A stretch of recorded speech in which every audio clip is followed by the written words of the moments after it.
Animal Farm, Chapter 7. It was a bitter winter. The stormy weather was followed by sleet and snow, and then by a hard frost which did not break till well into February. The animals carried on as best they could with the rebuilding of the windmill, well knowing that the outside world was watching them, and that the envious human beings would rejoice in triumph if the mill was not finished on time. Out of spite, the human beings pretended not to believe that it was Snowball who had destroyed the windmill. They said that it had fallen down because the walls were too thin. The animals knew that this was not the case. Still, it had been decided to build the walls 3 feet thick this time, instead of 18 inches as before, which meant collecting much larger quantities of stone. For a long time, the quarry was full of snowdrifts, and nothing could be done. Some progress was made in the dry, frosty weather that followed, but it was cruel work, and the animals could not feel so hopeful about it as they had felt before. They were always cold, and usually hungry as well. Only Boxer and Clover never lost heart. Squealer made excellent speeches on the joy of service and the dignity of labor, but the other animals found more inspiration in Boxer's strength and his never-failing cry of, "I will work harder."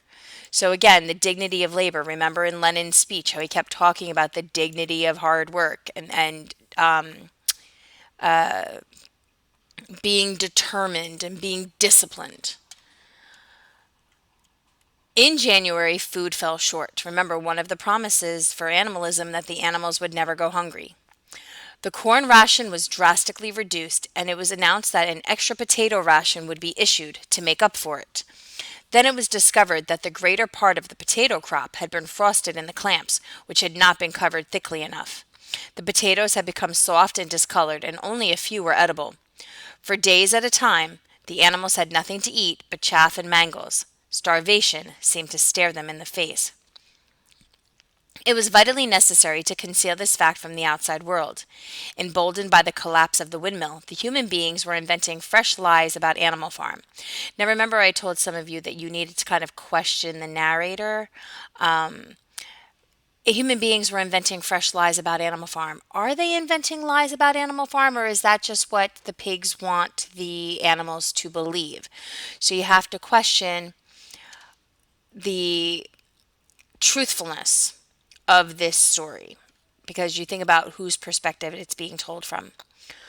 Once again, it was being put about that all the animals were dying of famine and disease and that they were continually fighting among themselves and had resorted to cannibalism and infanticide, which is the killing of babies. Napoleon was well aware of the bad results that might follow if the real facts of the food situation were known, and he decided to make use of Mr. Whymper to spread a contrary impression. Hitherto, the animals had had little or no contact with Whymper on his weekly visits. Now, however, a few selected animals, mostly sheep, were instructed to remark casually in his hearing that rations had been increased. So, think about why mostly sheep. What are sheep stereotypically known for? And I don't want you to think, oh, they're known for wool or whatever. If I were to call somebody a sheep, what am I saying about them? So, why is it the sheep and nobody else that is going to talk near Mr. Whymper? In addition, Napoleon ordered the almost empty bins in the store shed to be filled nearly to the brim with sand, which was then covered up with what remained of the grain and meal. Why are they doing that? What is the purpose of filling it with sand and then filling it up with and then filling it the rest of the way up with food? What does it give people the impression of? On some suitable pretext, Whymper was led through the store shed and allowed to catch a glimpse of the bins. He was deceived and continued to report to the outside world that there was no food shortage on Animal Farm. Nevertheless, toward the end of January, it became obvious that it would be necessary to procure some more grain from somewhere. In these days, Napoleon rarely appeared in public, but spent all his time in the farmhouse, which was guarded at each door by fierce-looking dogs. Remember the KGB. When he did emerge, it was in a ceremonial manner, with an escort of 6 dogs who closely surrounded him and growled if anyone came too near. Frequently he did not even appear on Sunday mornings, but issued his orders through one of the other pigs, usually Squealer. Why do you think this is? Why do you think Napoleon is not out and about? Why is he not in the eyes of the people? Why is he kind of staying behind closed doors and only talking through one of the other pigs? One Sunday morning, Squealer announced that the hens, who had just come in to lay again, must surrender their eggs. Napoleon had accepted, through Whymper, a contract for 400 eggs a week. The price of these would pay for enough grain and meal to keep the farm going till summer came on, and conditions were easier. When the hens heard this, they raised a terrible outcry. They had been warned earlier that this sacrifice might be necessary, but had not believed that it would really happen. Why wouldn't they believe it was going to happen? Why did they think that, oh, nobody's going to take my eggs are going to be safe? What gave them that impression? They were just getting their clutches ready for the spring sitting, and they protested that to take the eggs away now was murder. For the first time since the expulsion of Jones, there was something resembling a rebellion. Listen to that again. For the first time since the expulsion of Jones, there was something resembling a rebellion. What's causing this? Why the change? Why is this the very first time since Mr. Jones that the animals are even beginning to rebel?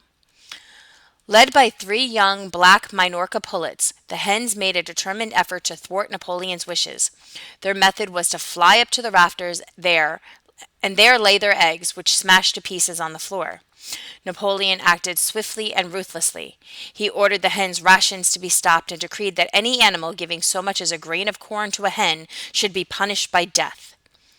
So remember when you guys were doing your speeches for your countries and you had to use propaganda, and I told you don't threaten your audience because once you create fear, you create a very different environment and it's not really propaganda anymore? Well, look at what Napoleon's doing. He's not using propaganda. He's threatening them now.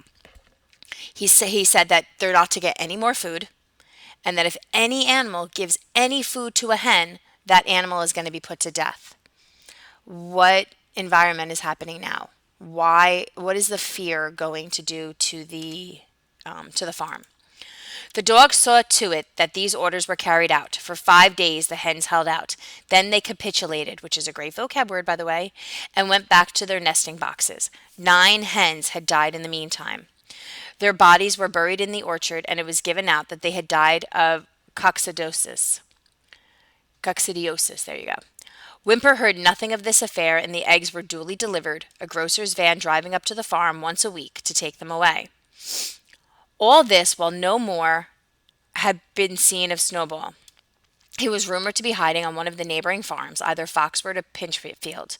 Napoleon was, by this time, on slightly better terms with the other farmers than before. It happened that there was in the yard a pile of timber which had been stacked there 10 years earlier when a beech spiny was cleared. It was well seasoned, and Whymper had advised Napoleon to sell it. Both Mr. Pilkington and Mr. Frederick were anxious to buy it. Napoleon was hesitating between the two, unable to make up his mind. It was noticed that whenever he seemed on the point of coming to an agreement with Frederick, Snowball was declared to be in hiding at Foxwood, while when he inclined toward Pilkington, Snowball was said to be at Pinchfield. So why is this significant? I mean, this looks a little confusing. So Napoleon was going between Pinchfield and Foxwood, the two farms, but whenever he was talking about going to one, Snowball, the enemy, the scapegoat, was claimed to be at that one. Who's spreading those rumors and why? What are these two farms standing to gain through Napoleon's inability to be an actual human being and still a little on the naive side? And what's happening here? Why is this happening? Suddenly, early in the spring, an alarming thing was discovered. Snowball was secretly frequenting the farm by night. The animals were so disturbed that they could hardly sleep in their stalls. Every night, it was said, he came creeping in under cover of darkness and performed all kinds of mischief. He stole the corn, he upset the milk pails, he broke the eggs, he trampled the seed beds, he gnawed the bark off of the fruit trees. Whenever anything went wrong, it became usual to attribute it to Snowball. If a window was broken or a drain was blocked up, someone was certain to say that Snowball had come in the night and done it, and when the key of the store shed was lost, the whole farm was convinced that Snowball had thrown it down the well. Curiously enough, they went on believing this even after the mislaid key was found under a sack of meal.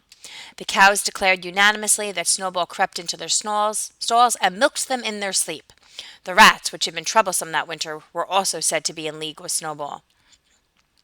Napoleon decreed that there should be a full investigation into Snowball's activities. With his dogs in attendance, he set out and made a careful tour of inspection of the farm buildings, the other animals following at a respectful distance. At every few steps, Napoleon stopped and snuffed the ground for traces of Snowball's footsteps, which he said he could detect by the smell. He snuffed every corner, in the barn, in the cowshed, in the hen houses, in the vegetable gardens, and found traces of Snowball almost everywhere. He would put his snout to the ground, give several deep sniffs, and exclaim in a terrible voice, "Snowball! He has been here! I can smell him distinctly!" And at the word Snowball, all the dogs let out blood-curdling growls and showed their side teeth. The animals were thoroughly frightened. It seemed to them as though Snowball were some kind of invisible influence, pervading the air around them, and menacing them with all kinds of dangers. In the evening, Squealer called them together, and with an alarmed expression on his face told them that he had some serious news to report. "Comrades!" cried Squealer, making nervous little skips. "A most terrible thing has been discovered. Snowball has sold himself to Frederick of Pinchfield Farm, who is even now plotting to attack us and take our farm away from us. Snowball is to act as his guide when the attack begins. But there is worse than that. We had thought that Snowball's rebellion was caused simply by his vanity and ambition, but we were wrong. Comrades, do you know what the real reason was? Snowball was in league with Jones from the very start. He was Jones's secret agent all the time. It has been proved by documents which he left behind him, and which we have only just discovered. To my mind, this explains a great deal, comrades. Did we not see it for ourselves how he attempted, fortunately without success, to get us defeated and destroyed at the Battle of Cowshed? Now, if you remember that chapter, is this anything like what happened? Where is this coming from? Why do you think Squealer is making up these comments, these lies? The animals were stupefied. This was a wickedness far outdoing Snowball's destruction of the windmill, but it was some minutes before they could fully take it in. They all remembered, or thought they remembered, how they had seen Snowball charging ahead of them at the battle of the cowshed, how he had rallied and encouraged them at every turn, and how he had not paused for an instant when even the pellets from Jones's gun had wounded his back. At first it was a little difficult to see how this fitted in with his being on Jones's side. Even Boxer, who seldom asked questions, was puzzled. So even Boxer was puzzled. He lay down, tucked his forehoofs beneath him, shut his eyes, and with a hard effort managed to formulate his thoughts. "I do not believe that," he said. "Snowball fought bravely at the Battle of Cowshed. I saw him myself. Did we not give him Animal Hero First Class immediately afterwards? That was our mistake, comrade, for we know now, it is all written down in the secret documents that we have found, that in reality he was trying to lure us to our doom." "But he was wounded," said Boxer. "We all saw him running with blood." "That was part of the arrangement," cried Squealer. "Jones's shot only grazed him. I could show you this in his own writing if you were able to read it. Ah, look at that.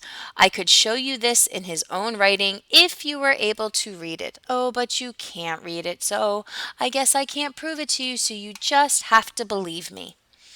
The plot was for Snowball at the critical moment to give the signal for flight and leave the field to the enemy, and he very nearly succeeded. I will even say, comrades, he would have succeeded if it had not been for our heroic leader, Comrade Napoleon. Do you not remember how, just at the moment where Jones and his men had got inside the yard, Snowball suddenly turned and fled, and many animals followed him? And do you not remember, too, that it was just at that moment, when panic was spreading and all seemed lost, that Comrade Napoleon sprang forward with a cry of death to humanity and sank his teeth into Jones's leg? Surely you remember that, comrades!" exclaimed Squealer, frisking from side to side. Now, a lot of you had mentioned where was Napoleon during that whole scene of the Battle of Cowshed. So the fact that he was missing, and yet here's Squealer saying, "Oh, look, he had such an important part. He bit Jones and screamed, 'Death to humanity.'" Well, those of you who read and noticed that Napoleon was gone know darn well that this did not happen.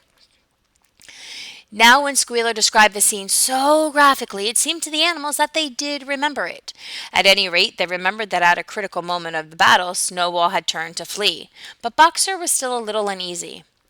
"I do not believe that Snowball was a traitor at the beginning," he said finally. "What he has done since is different, but I believe that at the Battle of Cowshed he was a good comrade. Our leader, Comrade Napoleon," announced Squealer, speaking very slowly and firmly, "has stated categorically, comrade, that Snowball was Jones's agent from the very beginning. Yes, and from long before the rebellion was ever thought of." Ah, that is different, said Boxer. If Comrade Napoleon says it, it must be right. Interesting. That is the true spirit, comrade, cried Squealer.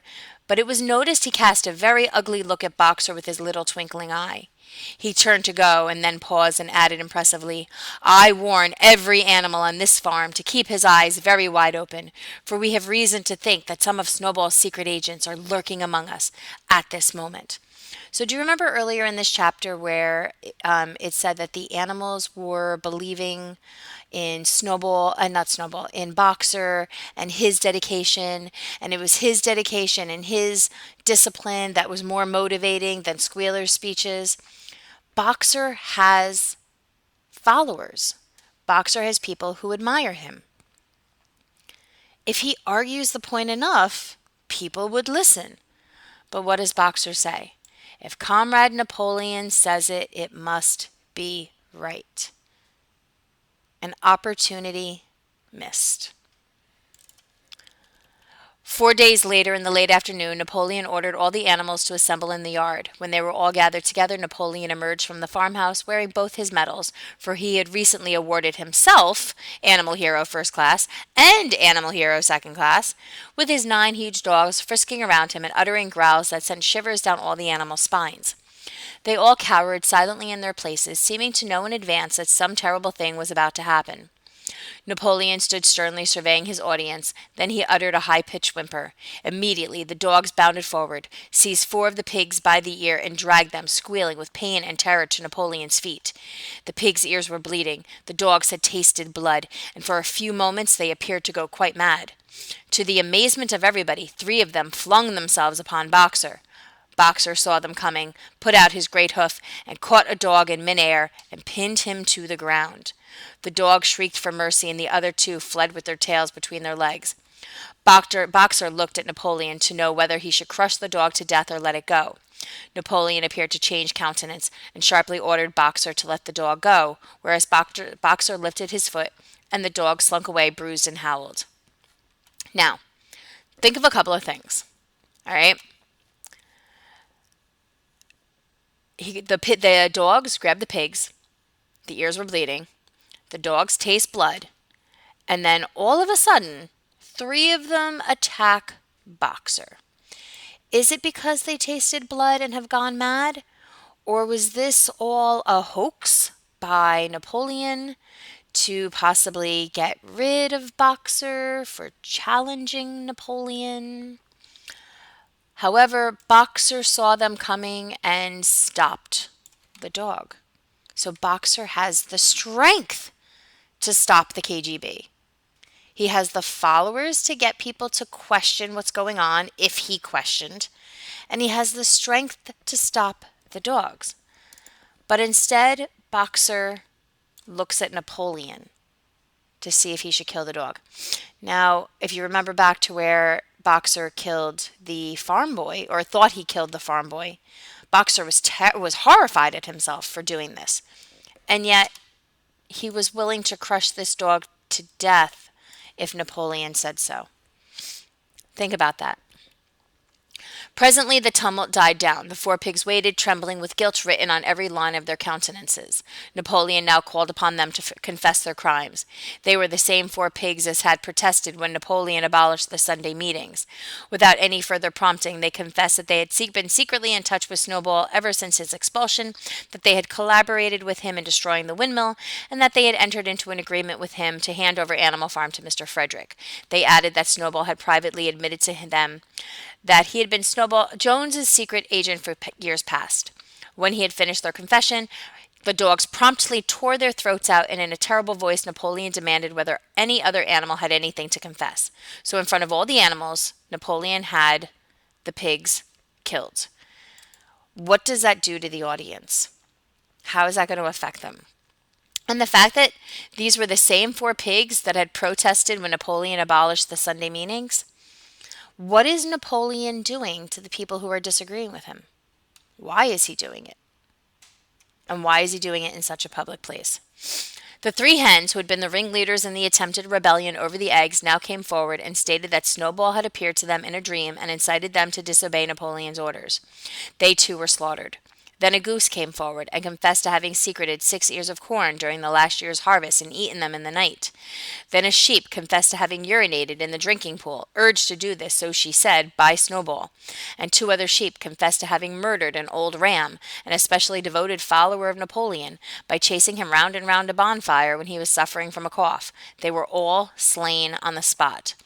And so the tale of confessions and executions went on until there were a pile of bloody corpses lying before Napoleon's feet, and the air was heavy with the smell of blood, which had been unknown there since the expulsion of Jones. Are all these confessions real? Did these animals really do this? And if not, knowing that they were going to die, why did they do it?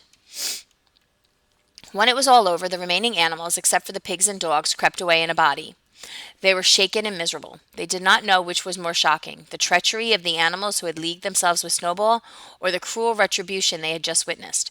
In the old days, there had been often scenes of bloodshed equally terrible, but it had seemed to all of them that it was far worse now, than it was happening among themselves. Since Jones had left the farm until today, no animal had killed another animal. Not even a rat had been killed. They had made their way to the little knoll where the half-finished windmill stood, and with one accord they all lay down as though huddling together for warmth. Clover, Muriel, Benjamin, the cows, the sheep, and the whole flock of geese and hens. Everyone, indeed, except the cat, who had suddenly disappeared just before Napoleon ordered the animals to assemble. For some time nobody spoke.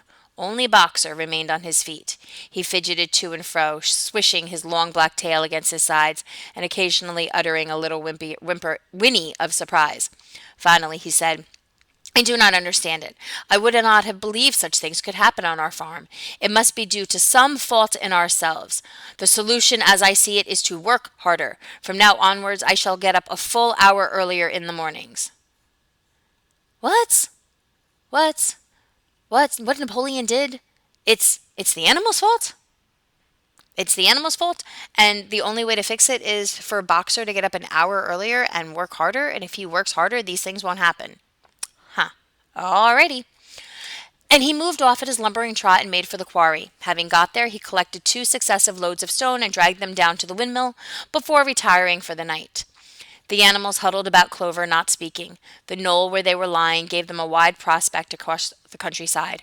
Most of Animal Farm was within their view, the long pasture stretching down to the main road, the hayfield, the spinney, the drinking pool, the plowed fields where the young wheat was thick and green, and the red roofs of the farm buildings with the smoke curling from the chimneys. It was a clear spring evening. The grass and bursting hedges were gilded by the level rays of the sun. Never had the farm, with a kind of surprise they remembered that it was their own farm, every inch of it their own property, appeared to the animals so desirable a place. As Clover looked down the hillside, her eyes filled with tears. If she could have spoken her thoughts, it would have been to say that this is not what they had aimed at when they had set themselves years ago to work for the overthrow of the human race. If she could have spoken her thoughts. Why couldn't she speak her thoughts? What would have happened? These scenes of terror and slaughter were not what they had looked forward to on that night when old Major first stirred them to rebellion. If she herself had had any picture of the future, it had been of a society of animals set free from hunger and the whip, all equal, each working according to his capacity, the strong protecting the weak, as she had protected the lost brood of ducklings with her foreleg on the night of Major's speech. Instead, she did not know why, they had come to a time when no one dared speak his mind, when fierce, growling dogs roamed everywhere, and when you had to watch your comrades torn to pieces after confessing to shocking crimes. There was no thought of rebellion or disobedience in her mind. Why there were no thoughts of rebellion and disobedience in her mind? She knew that, even as things were, they were far better off than they had been in the days of Jones. How is that even possible, that they are far better off than they had been in the days of Jones? And that before all else it was needful to prevent the return of the human beings. Whatever happened, she would remain faithful, work hard, carry out the orders that were given to her, and accept the leadership of Napoleon. But still, it was not for this that she and all the other animals had hoped and toiled. It was not for this that they had built the windmill and faced the bullets of Jones's gun.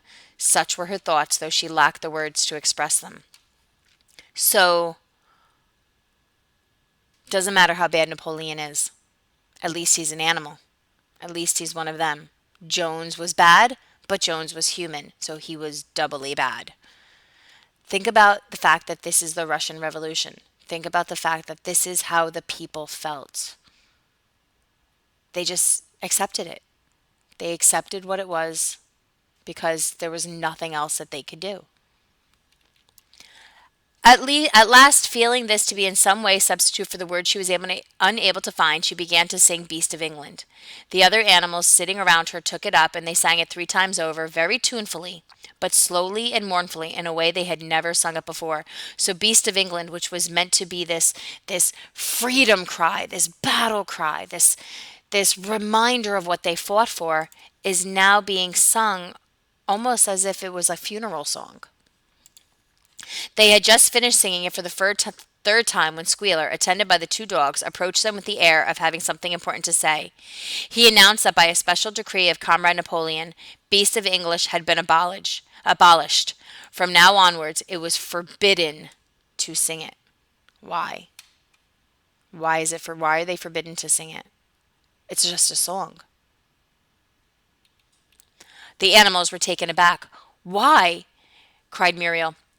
It is no longer needed, comrade, said Squealer stiffly. Beast of England was the song of the rebellion, but the rebellion is now completed. The execution of the traitors this afternoon was the final act. The enemy, both external and internal, has been defeated. In Beast of England, we had expressed our longing for a better society in days to come, but that society has now been established. Clearly, this song has no longer any purpose. Frightened though they were, some of the animals might possibly have protested, but at this moment the sheep set up their usual bleating of 4 legs good, 2 legs bad, which went on for several minutes and put an end to the discussion. So Beast of England was heard no more. In its place, Minimus, the poet, had composed another song which began, Animal Farm, never through me shalt thou come to harm. And this was sung every Sunday morning after the hoisting of the flag. But somehow neither the words nor the tune ever seemed to the animals to come up to Beast of England. So the revolution is over. If the animals still continue to sing of rebellion, who should be afraid? What might that rebellion bring? So get rid of the song that represents the rebellion and you squash the rebellion. And that is the end of chapter 7.